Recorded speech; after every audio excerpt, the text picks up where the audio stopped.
One more business term for you, there may be others, but the one that comes to mind is benchmarking or metrics. Do you say you have to have 500 followers on LinkedIn to look credible? Do you need to have something humorous about you on Facebook to personalize and humanize you? Do you need video on there? Any benchmarks that you'd share? There certainly are benchmarks, and the worst thing you can do is fake it. And by faking it, I mean coming across very phony. If you have a staff person, if you're on your candidate's Twitter feed or on Facebook, and you come across very phony, people are quite sophisticated and they're smart and they can see through that. And so all of a sudden that tool now, they see that you're not using it effectively. You mean, here I am partaking of a barbecue? Yes, yes, period. And then the hashtag. Those aren't very effective. So we ask people to be natural, and if you have to second guess whether or not this is an effective message to send to the voters, because what the social media has done, and this is why we monitor it very closely, you could be a candidate far away from the media center of your country, far away from the capital, yet what you say on Twitter goes directly into the inbox of your opponents and to the media. So everything that you're saying, you know, at an all candidates meeting in a rural part, thousands of kilometers away from the capital, in the previous generations, nothing, no news would come from that. But the minute you send a tweet, and if it's off by using poor judgment or using language that's inappropriate, that all of a sudden distracts from the central campaign, and that costs money. You would not know the millions of dollars that we've lost having our message kicked off because of a foolish Twitter or a tweet or a Facebook Now, message. in fairness, that could happen in the olden days with a local weekly print reporter feeding something into Canadian Press, the Wire Service, or other such, people are related to other people, they talk, they have a relative who's in the media. So it could happen in the old days, but you're saying it happens very quickly and much more readily now. It's instant now. The second that tweet gets sent or that Facebook posting gets up, it's in the hands of the media and your opponents, and you have to scramble to accommodate the backlash for that right away. Well, you've led me into this whipsaw topic then, the way the old legacy media, regular daily, weekly newspapers and radio and TV legitimize a candidate seemingly more than social media, but they will have as their content social media, and social media can have as its content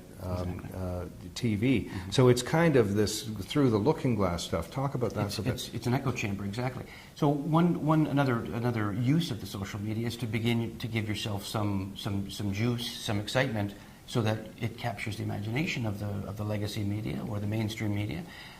For that echo to happen. Effective campaigns can use that readily. We've attempted to do that in the past. You can easily squash something that's bad that's going on through these tools, and you can easily start something that's bad through these tools. But that echo chamber is there. And so if you're not getting your message through the mainstream media, you do it through the social media, and then you attract the attention of the mainstream media, who then report on it, and then the echo chamber continues. And that I think we've used successfully in the past. All right, well, now that we're into old-fashioned media, let's talk about old-fashioned advertising. I mean, to shoot a 30-second ad on TV with some production values can cost $100,000. A full-page ad in the newspaper, a national newspaper, is $100,000. You can lick your thumb and turn the page and not look at it. Is it worth it? It depends on the message, and this is what a lot of folks make the mistakes on. They think that the advertisement placement is the end. It's not. It's a means to get a message out.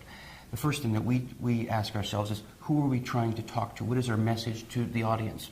Where is that audience? Sometimes it's more cost effective just to do online advertising. Very niche, very targeted, but also very affordable.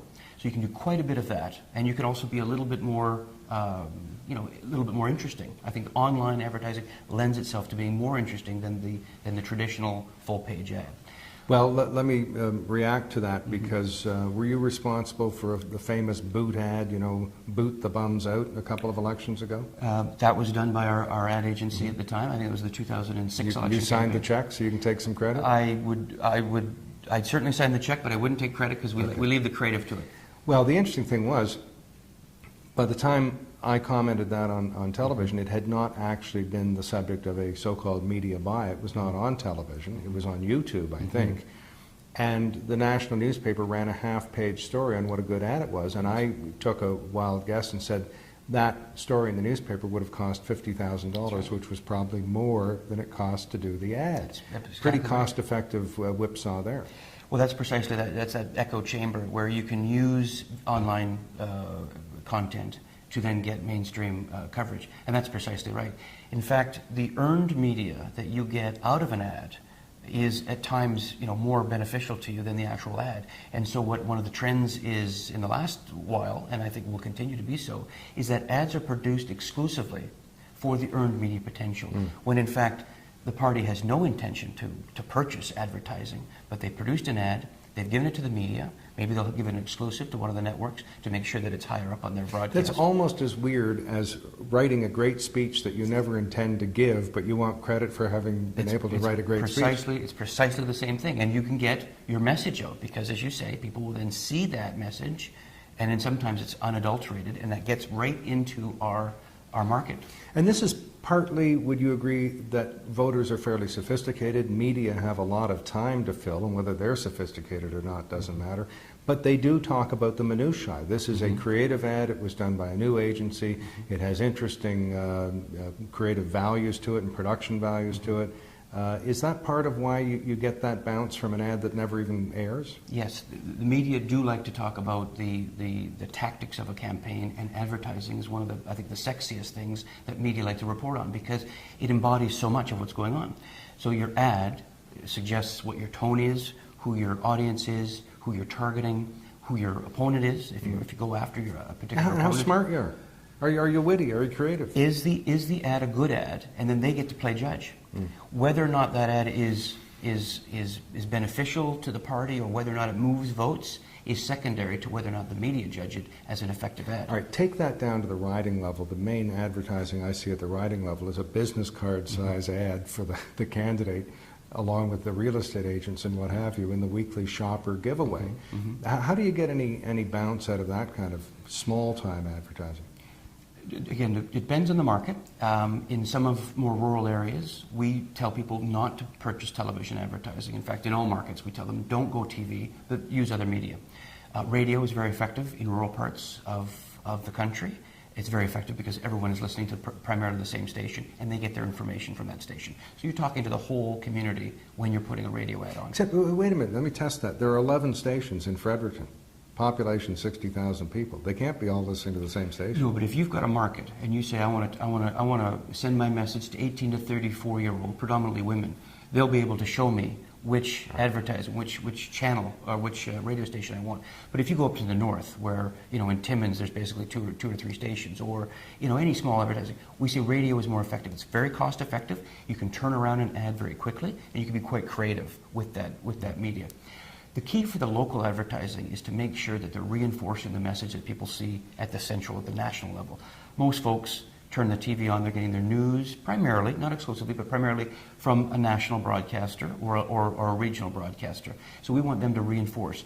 Their number one priority is not to change the central message, but it's to reinforce it and to get their name out. Because if people are buying the central message, all they want to know is what is your name, so I can go in and vote for you on Election Day. Kind of an interesting career path for a local candidate. I just want my name to be known so that I can support the national campaign.